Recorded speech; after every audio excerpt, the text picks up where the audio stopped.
messieurs, bonsoir. Bienvenue dans votre journal de 22 heures. Voici les titres de l'actualité. Djibouti renforce son partenariat avec le Fonds arabe pour le développement économique et social, le FADES. Les détails dans un instant. Et au Soudan, selon le Fonds monétaire international, le PIB du pays devrait se contracter de plus de 18% cette année en cause des affrontements qui durent depuis plus de 6 mois. Marrakech a récemment été le théâtre de discussions cruciales lors des assemblées annuelles de la Banque mondiale et du FMI. En marge de ce sommet, une délégation djiboutienne conduite par le ministre de l'économie et des finances, Ilyas Moussa Douale, accompagné du ministre du budget, Ousmane Ibrahim Roble, a rencontré la délégation du Fonds arabe pour le développement économique et social, le FADES, dirigé par M. Badr Al-Saad, président du conseil d'administration et directeur général du Fonds. Cette réunion a eu pour objectif de renforcer et de consolider les relations de partenariat entre la République de Djibouti et le FADES. Il convient de rappeler que le fonds est depuis septembre 2020 un partenaire stratégique majeur dans le développement de Djibouti, apportant un soutien significatif aux efforts du gouvernement dans la mise en œuvre de sa politique de développement en se concentrant sur des domaines clés tels que l'énergie, l'urbanisme et l'éducation.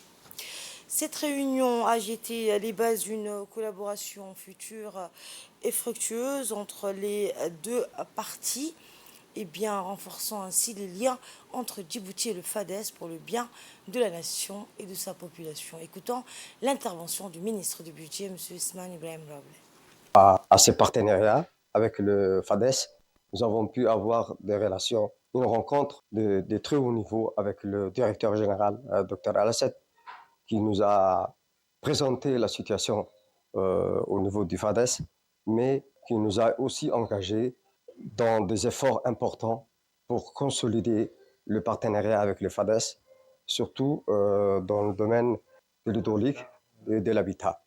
Et en ce sens, nous avons pu conclure un accord pour reprendre les activités et aller de l'avant. Toujours à Marrakech, cette fois-ci, la délégation djiboutienne a rencontré l'équipe de l'IFC, la Société financière internationale du groupe de la Banque mondiale, dirigée par le vice-président de l'IFC pour la région MENA, M. Sergio Pimontage. Les discussions ont porté sur plusieurs points clés, notamment le plan de mise en œuvre des recommandations du rapport diagnostic sur le secteur privé à Djibouti. Ce rapport examine les défis et les opportunités liées au développement du secteur privé et identifie les réformes nécessaires pour favoriser la transformation économique du pays, alignée sur la vision 2035 du gouvernement djiboutien. Sous la présidence du député Chelmake Moussa Ali, la commission des finances, de l'économie générale et du plan s'est réunie hier pour examiner un projet de loi portant sur l'approbation des comptes financiers de l'Agence nationale des systèmes d'information d'État, l'ANSI, pour l'année 2022. Au cours de cette réunion, l'atmosphère a été électrique, marquée par des échanges animés et constructifs. Les commissaires, après un examen minutieux des comptes financiers de l'ANSI pour l'année 2022, ont émis un avis favorable. Ils ont pris cette décision après un dialogue approfondi prenant en compte les divers aspects financiers et économiques liés à l'Agence nationale. Cette démarche contribuera à renforcer la confiance du public dans la gestion des finances de l'État et à garantir que les ressources sont utilisées de manière judicieuse pour soutenir les efforts de développement et de modernisation de l'État. La séance publique de l'Assemblée nationale où ces comptes financiers seront examinés sera l'occasion de consolider ces avancées et de maintenir le cap vers une gouvernance financière transparente et responsable. À l'Assemblée nationale, toujours sous la direction de l'honorable Kaltoum Farah Saïd, la commission de la législation, de l'administration générale et des droits humains, élargie en collaboration avec la commission des affaires étrangères, s'est réunie hier pour entamer l'examen du projet de loi portant sur le code du numérique. Cette réunion a vu la participation de la ministre déléguée en charge de l'économie numérique, de l'innovation, du ministre de la Justice, du ministre délégué chargé de la décentralisation, assurant temporairement les fonctions du ministre de l'Intérieur. La Commission a annoncé son intention de poursuivre l'analyse du Code du numérique dès la semaine prochaine. Cette étape cruciale témoigne de l'engagement des législateurs envers la régulation et la promotion de l'environnement numérique, tout en veillant au respect des droits fondamentaux des citoyens. Le Code du numérique revêt une importance croissante dans un monde de plus en plus connecté et son examen minutieux par la Commission reflète l'attention portée aux enjeux liés aux technologies de l'information et à la protection des droits humains dans cet espace numérique en constante évolution. Dans l'actualité également, l'Institut des études diplomatiques a procédé hier dans la grande salle donc, de conférence à la cérémonie de clôture d'un événement majeur, d'un cycle de séminaires et conférences axés sur l'intégration régionale. Au cours de ces 5 jours de séminaires et d'échanges d'expériences, les experts Dr Marco Rekiri et Dr Mourad El-Hussein ont animé le séminaire et ont fait profiter donc les participants de leurs expériences, discuter du multilatéralisme, régionalisme, le changement en cours sur la scène internationale et construction d'un nouvel ordre mondial, et cela à la lumière de l'intégration régionale pour sensibiliser et influencer les orientations politiques sur ces thématiques. Ce séminaire de formation fournit les éléments cognitifs utiles pour comprendre la nouveauté et l'ampleur des processus. Écoutons donc l'expert qui est participants qui ont fait de ce séminaire un succès. Ce troisième séminaire, ce que j'ai entendu, se concentrait sur l'intégration régionale. Nous sommes réunis pour discuter de grandes questions comme la nouveauté de l'ampleur des processus de changement qui s'opèrent dans les équilibres multilatéraux et internationaux, avec l'affirmation de nouvelles dynamiques régionales et continentales promues par les États et par les principaux acteurs de développement. Je suis heureux de constater que les échanges ont été passionnants et inspirants, car en fin de compte, c'est l'échange mutuel d'expériences, de connaissances et de compétences qui fait la réussite d'une diplomatie. Je peux le confirmer en toute sécurité en tant qu'ancien élève de l'Académie diplomatique dans mon pays d'origine, terminé il y a déjà 15 ans. En tant que l'Union européenne, probablement l'organisation internationale d'intégration la plus efficace du monde, nous avons été confrontés, tout comme le reste du monde, à de nombreux défis. Cela s'entend des pandémies, en passant par la guerre sur le sol européen, jusqu'au réchauffement climatique.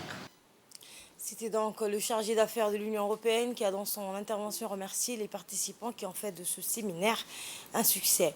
Pour sa part, le directeur de l'Institut des études diplomatiques, Mohamed Abdelghadel, a dans son discours affirmé que l'Union européenne est un maillon essentiel pour le renforcement de la politique de l'intégration régionale. On l'écoute. Le programme concourt aussi à l'objectif de renforcement du capital humain, hautement important pour notre gouvernement dans le cadre de la vision 2035 et de ses plans quinquennaux.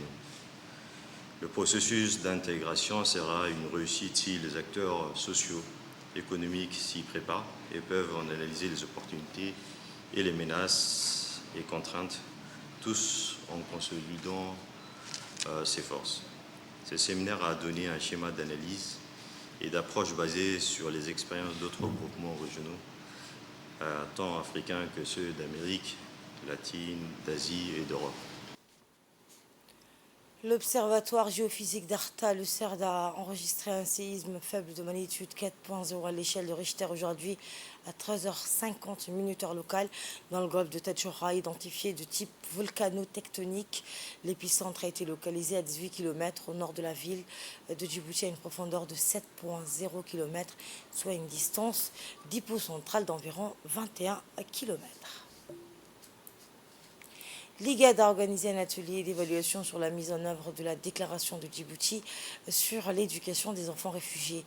Cette consultation nationale qui s'est déroulée à Arta a vu la participation des représentants des gouvernements et des agences partenaires.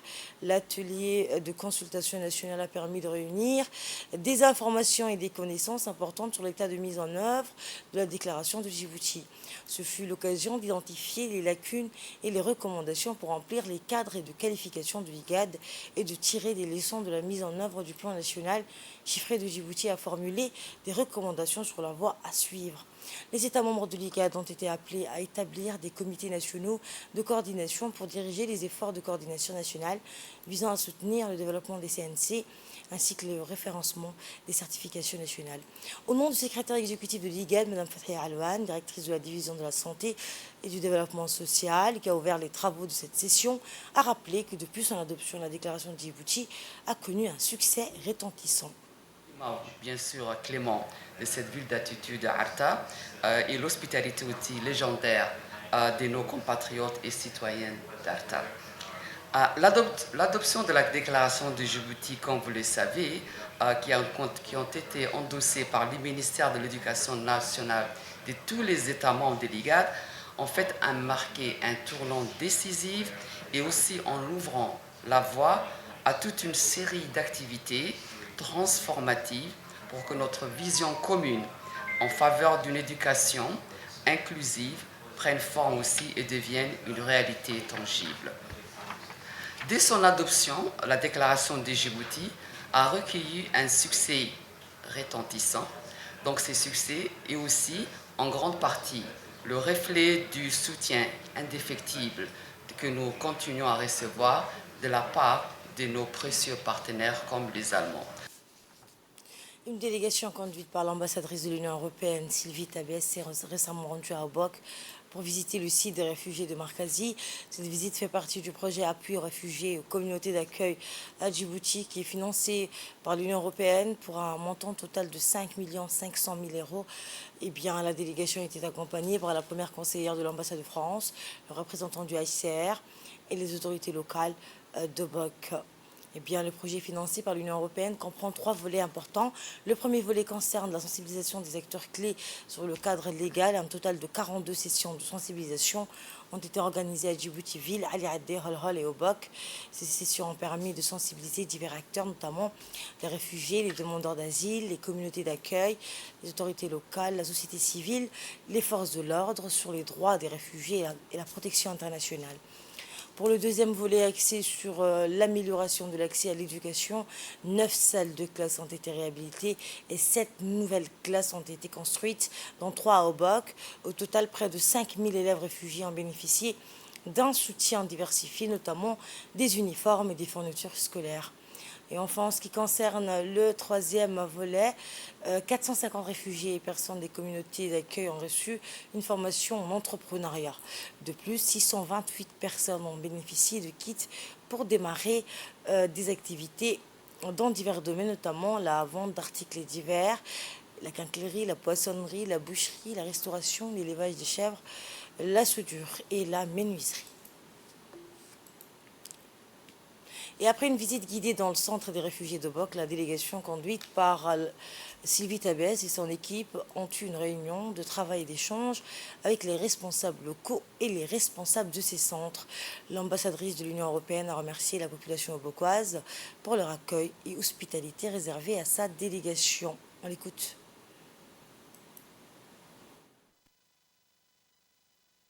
Parce que j'ai pu me rendre compte en pratique de comment cela fonctionnait. Et alors mes mots iraient pour déjà remercier Djibouti qui effectivement a donné l'asile à ces réfugiés. Donc ça c'est déjà le premier mérite, le mérite indispensable.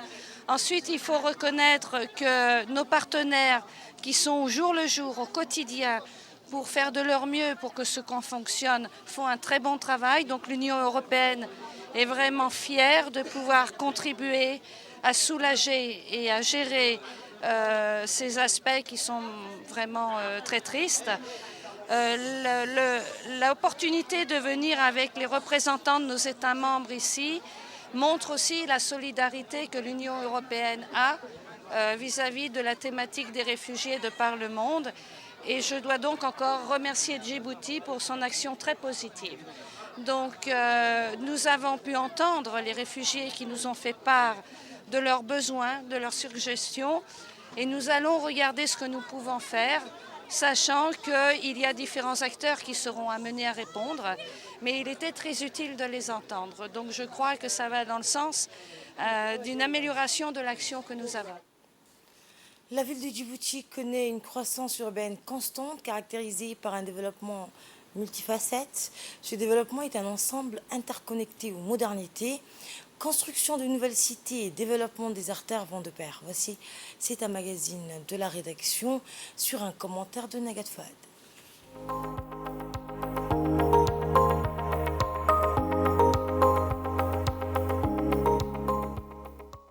Ces dernières années, la ville de Djibouti a connu une véritable métamorphose urbaine. Un changement radical qui découle d'une gestion collective, inclusive, portée par un slogan. Le développement, une affaire de tous. La ville est en perpétuelle expansion et la modernité s'est installée aux quatre coins de ses rues. Les anciens bâtiments et terrains ont cédé la place à une nouvelle architecture contemporaine en phase avec notre époque. Au cœur du centre-ville, les gratte-ciel étincelants en verre rivalisent avec les chantiers en cours, dessinant l'horizon à côté des nouveaux quartiers résidentiels. Cette transformation est le résultat d'une ambition politique forte et justifiée visant à faire de Djibouti un pays ancré dans son temps, un pays en constante évolution, presque aussi rapide que les dragons d'Asie. Comme nous le savons tous, une ville est en perpétuelle croissance et transformation. L'urbanisation est le moteur de ce changement, alimenté par notre désir naturel de recherche de nouvelles opportunités, d'amélioration de nos conditions de vie et le rapprochement avec nos concitoyens. Cette évolution démographique constante façonne le visage de nos cités, créant des pôles d'activité économique, culturelle et sociale. Naturellement, cette expansion de la ville s'accompagne de vastes opérations de reconstruction des routes desservant les différentes zones de la capitale. C'est ainsi que l'agence djiboutienne des routes, l'ADR, entreprend des travaux de réaménagement des artères desservant la capitale, comme tout récemment le tronçon Guélé-Betel, une portion hautement stratégique pour les automobilistes. Cette voie abandonnée depuis quelques années a été remise à neuf pour le grand bonheur des habitants de cette zone qui étaient privés d'accès. On se réjouit de la réouverture au public de cet axe routier Guélé-Betel qui a longtemps été fermé au public. Nous remercions le gouvernement à travers l'agence djiboutienne de route, l'ADR, qui a mis tout son temps et toute son énergie pour réhabiliter cette route qui est très fréquentée par les automobilistes. Je lance un appel à la population pour sauvegarder l'état de la route et de ne pas verser les eaux usées qui risquent de dégrader cette route qui vient d'être renouvelée. L'organisme responsable des routes urbaines a toujours joué un rôle essentiel dans la gestion, l'entretien et l'expansion des réseaux routiers. Cette mission, loin d'être banale, revêt d'une importance cruciale pour le développement économique et joue le rôle essentiel dans la fluidité des circulations routières. Il est clair que l'ADR est un acteur majeur de la croissance économique et le développement de la mobilité urbaine. Il est aujourd'hui de l'autorité publique que les grandes artères de la capitale ont grandement facilité la circulation. L'entité en charge exclusive des routes urbaines prévoit de poursuivre ses projets pour accompagner la croissance urbaine actuelle de Djibouti, sachant que les voies d'accès jouent un rôle crucial dans la valeur immobilière.